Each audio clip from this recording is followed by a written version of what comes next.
You're going to lose them. Not because you said the wrong thing, not because you weren't enough. You're going to lose them because you made them everything. And nothing kills power faster than that. Machiavelli understood something most men spend their entire lives refusing to accept.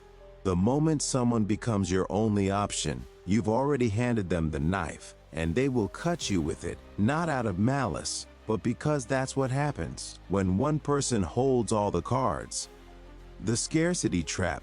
Let me tell you about Marcus, 32 years old, good career, decent looking, not an idiot, but he's been waiting 3 hours for a text back from a woman he's been seeing for 6 weeks. She's not his girlfriend.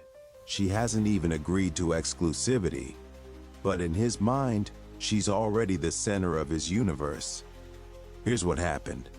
Marcus met her at a friend's party. They talked for 2 hours. She laughed at his jokes. He felt something he hadn't felt in years, connection. So he did what every man does when he feels that spark. He deleted his dating apps. He stopped going out. He declined invitations from other women. He put all his eggs in one basket. And then he waited. For her, only her. 3 months later, she's sleeping with someone else. And Marcus is sitting in his apartment, wondering what he did wrong. The answer? Everything. But not in the way he thinks. Machiavelli wrote in The Prince, "Men are moved by 2 principal things, fear and love." But he understood something deeper. People don't fear what they completely possess, and they don't love what has no other options. When you make someone your only option, you're not showing devotion. You're broadcasting desperation. You're telling them without words that you have nothing else, no other prospects, no other interests, no other life. And that makes you worthless, not because you are worthless, but because scarcity creates value. And you've just announced that you're abundant to everyone else, but to yourself, nothing. The psychology of options. Your brain is wired for survival, and survival means keeping options open.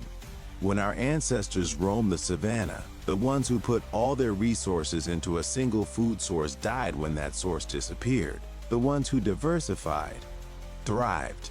This isn't poetry. It's evolutionary psychology. Fast forward 10,000 years. The mechanism is the same. People are attracted to those who have choices because choices signal value. If other people want you, you must be worth wanting. It's called social proof. And it's one of the most powerful forces in human psychology. When you have no other options, you emit a frequency.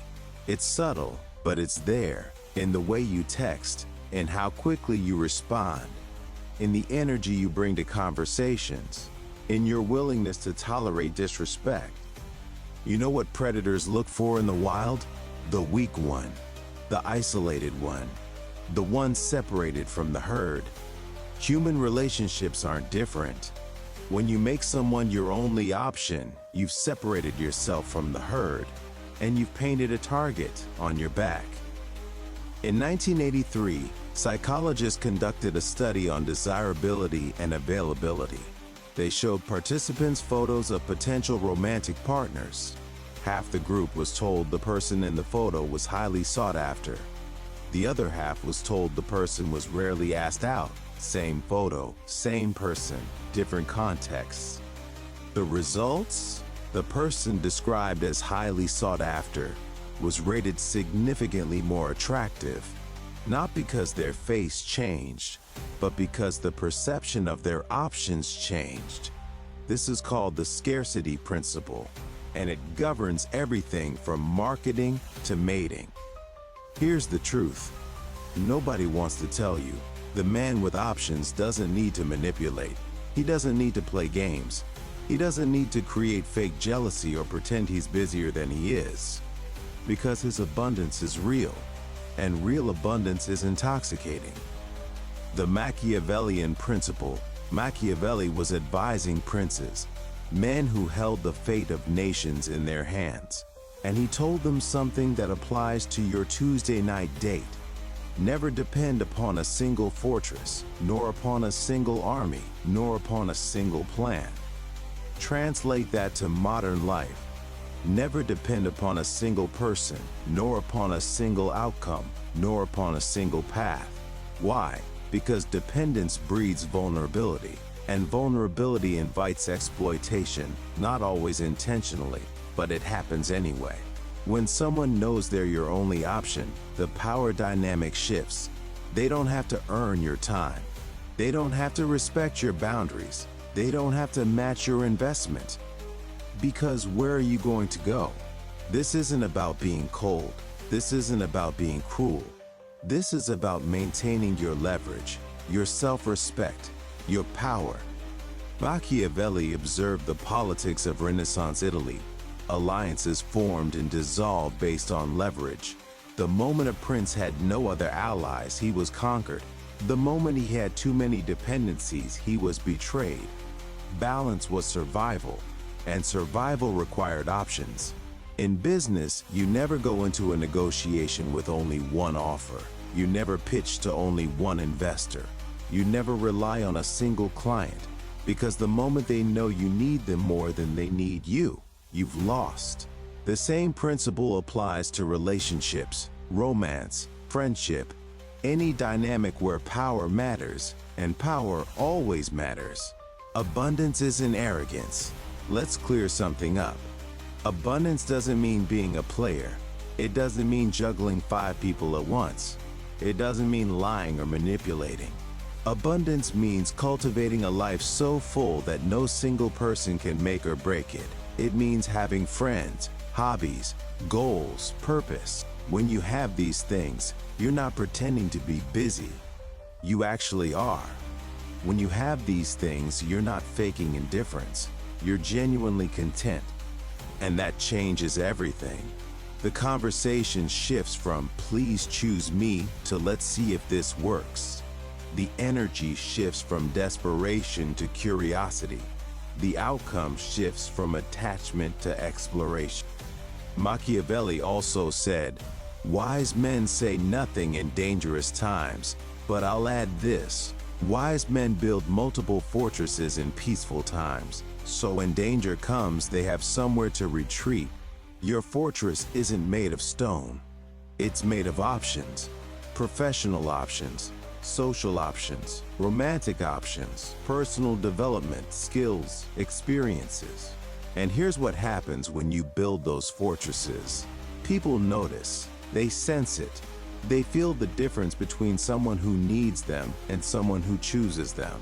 And choice is magnetic. Need is repellent. The cost of singular focus. Let's talk about what you lose when you make someone your only option. First, you lose your friends because you cancel plans when she texts. You decline invitations when she might be available. You disappear when she's around and reappear when she's not. Your friends notice. They don't say anything at first, but eventually they stop inviting you. They stop checking in. They move on. Second, you lose your hobbies. The guitar sits in the corner. The gym membership expires. The book you were writing collects dust because all your energy is directed at one person. Third, you lose professional opportunities. You're distracted at work. You're checking your phone every 5 minutes. You're mentally absent even when physically present, and your career stagnates. But the worst loss, you lose yourself. Your identity becomes wrapped up in this person. Your mood depends on their text messages. Your self-worth hinges on their validation. Your entire emotional state is outsourced to someone who never asked for that responsibility. And that's the cruelest irony. By making them everything, you become nothing. Not to them, to yourself. And when it ends, and it will end, because this dynamic always ends, you're left with rubble. No friends to call, no hobbies to return to, no identity to rebuild from. Just the wreckage of a life you abandoned for someone who never asked you to, building true abundance. So how do you avoid this trap? How do you build real abundance? It starts with understanding that abundance isn't about having multiple romantic partners. It's about having a life worth living with or without them. Step 1. Reclaim your time. Before you met them, you had a life. Return to it, not out of spite, not to make them jealous, but because those things mattered. Reconnect with friends, not just when she's busy. Actually show up, be present, invest in those relationships. Rediscover your hobbies, the things that made you feel alive before you started measuring your worth by someone else's attention, the things that gave you identity, purpose, joy. Step 2. Focus on professional growth. Your career isn't just a paycheck, it's autonomy, it's respect, it's leverage. When you're advancing professionally, you're building options, financial options, social options, personal power.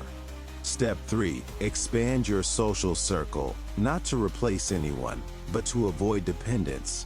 Meet new people, different types of people, people who challenge you, inspire you. Expand your perspective. And yes, step 4. Keep meeting people romantically. Not because you're trying to hurt anyone, not because you're being dishonest, but because until there's a clear commitment, you owe it to yourself to explore your options. This isn't about being a player. This is about being a player in your own life, the protagonist, not a side character in someone else's story. The power shift. Here's what happens when you actually do this. When you genuinely build abundance, the power dynamic changes, not because you're manipulating, but because you're no longer desperate. You text differently, less eagerly, not playing games, just genuinely busy with a life you care about. You speak differently, with the confidence of someone who has options, who can walk away if necessary, who won't tolerate disrespect. You date differently. You're evaluating them as much as they're evaluating you, because you're choosing them, not desperately hoping they choose you. And ironically, this is when they become most interested, not because you're aloof, but because you're authentic, actually busy, actually fulfilled, actually whole. People don't want to complete you. They want to complement you. There's a difference. Machiavelli understood this about political alliances. The strongest bonds form between independent powers, not between a conqueror and the conquered. When two people with options choose each other, that choice means something. When someone with nothing chooses someone with everything, it's not choice, it's surrender. The dark side. Now let's address the shadow side of this principle, because abundance can be weaponized. And Machiavelli knew this too. Some people create the illusion of abundance. They manufacture options that don't exist. They pretend to be busier than they are. They fabricate interest from others, all to manipulate the person they actually want. This is different from what I'm teaching you. This is deception. And deception has a shelf life.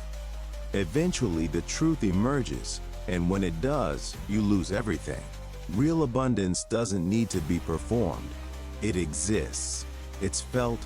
It's natural. There's also the narcissist version of abundance. Collecting people like trophies, never committing, never being vulnerable. Using options as a shield against intimacy. This isn't power. This is cowardice. Hiding behind options because you're afraid of connection. That's not Machiavellian wisdom. That's emotional immaturity. The principle I'm teaching you is different. It's about maintaining your wholeness while remaining open to connection. It's about having options so you don't settle out of fear, not having options to avoid commitment. Because eventually, if you're doing this right, you will choose someone, and they will choose you. And that choice will be powerful because it's voluntary, not mandatory. But until that choice is made, maintain your abundance, your independence, your options, not as a game, as a standard. The hardest truth. Here's the truth. Most men can't handle. You might already be someone's only option, and you might be abusing that power. There's someone who texts you constantly, who always makes time, who rearranges their schedule, who forgives your inconsistency, who accepts your breadcrumbs. You know exactly who I'm talking about. And you keep them around because it feels good to be wanted, even though you don't want them back. Not really. And that's the karmic irony of this principle. The energy you put out comes back. If you exploit someone's lack of options, eventually someone will exploit yours. True abundance includes integrity. If you're not interested, be clear. Don't string people along. Don't keep them as backups. Don't abuse their loyalty, because abundance built on exploitation is just another form of scarcity. Scarcity of character, and that catches up with you. Let people go if you're not choosing them. Clearly, kindly, completely. This is where Machiavelli gets misunderstood. People think The Prince is a manual for cruelty. It's not. It's a manual for survival in a world where others might be cruel. There's a difference. You can be strategic without being sadistic. You can maintain options without manipulating people. You can protect yourself without hurting others. The bigger picture. Step back for a moment. Look at your life from above. All the relationships you've had. All the ones you've wanted. All the ones that ended. See the pattern. The times you lost yourself in someone, it ended in pain. The times you maintained yourself, even if it ended, you survived intact. This isn't about relationships. This is about the foundation you build your life on. If that foundation is another person, it will crumble. If that foundation is yourself, it's unshakable. Machiavelli wrote for princes who could lose kingdoms. You're not a prince, but you can still lose your kingdom, your self-respect, your identity, your power. And that kingdom, it's inside you. It's your emotional autonomy, your self-worth, your ability to stand alone if necessary. When you protect that kingdom, relationships improve because you're not desperate for someone to rule it for you. You're inviting someone to visit it, to appreciate it, maybe to build something alongside it. But they don't get to conquer it. They don't get to occupy it. They don't get to be the only thing in it. Your life should be a garden with many flowers, not a single plant you water obsessively until it drowns. The practical application. Let's get tactical. Tomorrow, you're going to face this test. Someone you like is going to text, and you're going to want to drop everything. Don't. Not because you're playing hard to get, but because you genuinely have something else to do. And if you don't, create something. Go to the gym, read that book, call that friend you've been neglecting, work on that project, respond when you're ready. Not immediately, not to make them wait, but because you're not sitting around waiting for their message. This weekend, you're going to want to keep your schedule open in case they want to hang out. Don't make plans, solid plans. Plans you'll keep even if they text. And when someone else shows interest, don't shut it down immediately. Explore it, not to make anyone jealous, but because until you're committed, your options should remain open. This is also when you establish standards, what you will and won't tolerate, what you need in a relationship, what you bring to the table. And if those standards aren't met, you walk. Not angrily, not dramatically, just walk.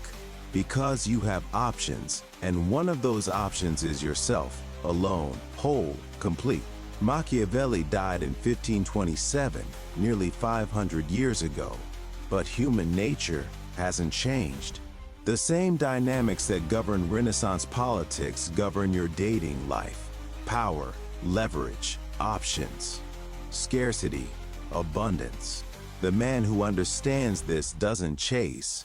He attracts. He doesn't beg. He chooses. He doesn't settle. He selects.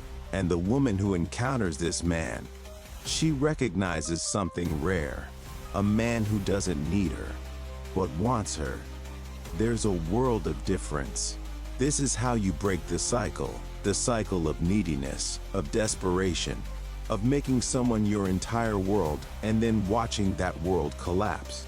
You build a life, a real life, with friendships, hobbies, goals, purpose, growth.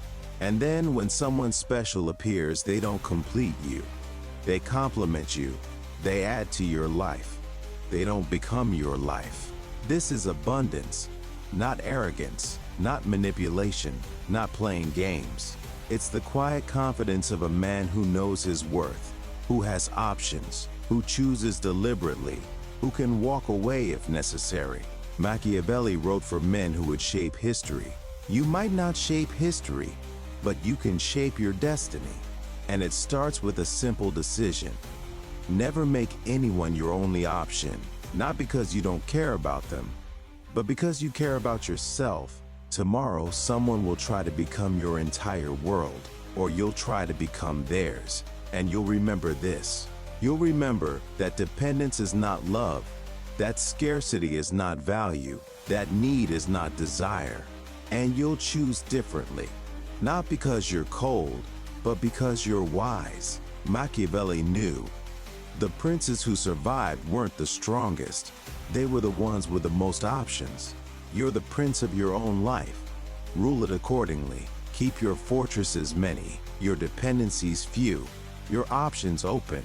And when you finally choose someone, make sure it's a choice, not a surrender. Because abundance isn't about having everything. It's about never being nothing without someone.